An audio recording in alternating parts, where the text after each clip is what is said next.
venir faire respirer cette nation. C'est tes prières qui changent les choses. Allô?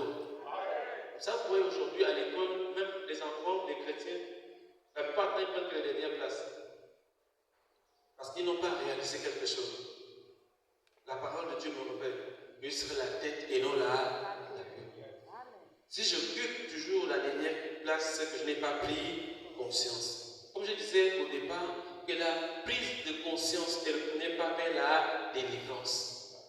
Si tu prends conscience que je vais changer les choses, frères et sœurs, il y a des anges qui sont là, qui attendent la prise de conscience. Que je suis serviteur de Dieu. Je vais marcher selon le Seigneur. Même si on crie sur moi, je m'attache au Seigneur parce que les choses vont changer au travers ma vie, au travers mon ministère. Alors, pour ceux qui étaient là hier, les écoutez les enfants eux-mêmes témoigner. Je voudrais dire quelque chose.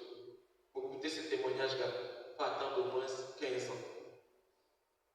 Que ceux que tu as encadrés commencent à prendre conscience que quelqu'un s'est privé pendant 15 ans pour nous soutenir.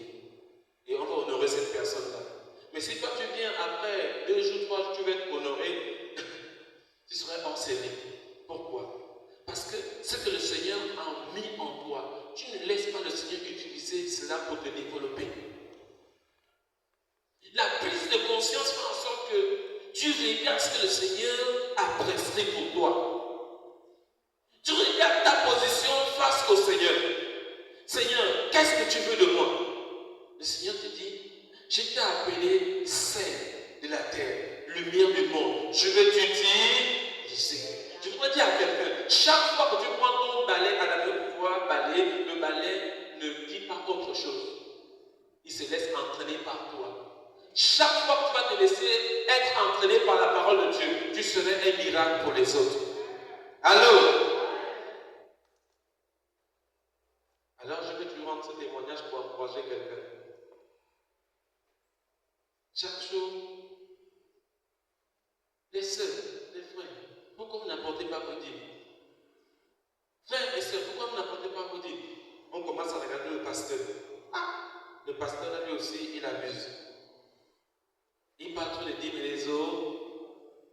C'est quand tu réalises que le pasteur lui-même, il avait quelque chose qu'il a sacrifié pour que toi tu réussisses. C'est là que tu prends conscience que non, c'était important que tu puisses donner mes dîmes. Parce que quand le pasteur abandonne l'église pour aller chercher, c'est moi qui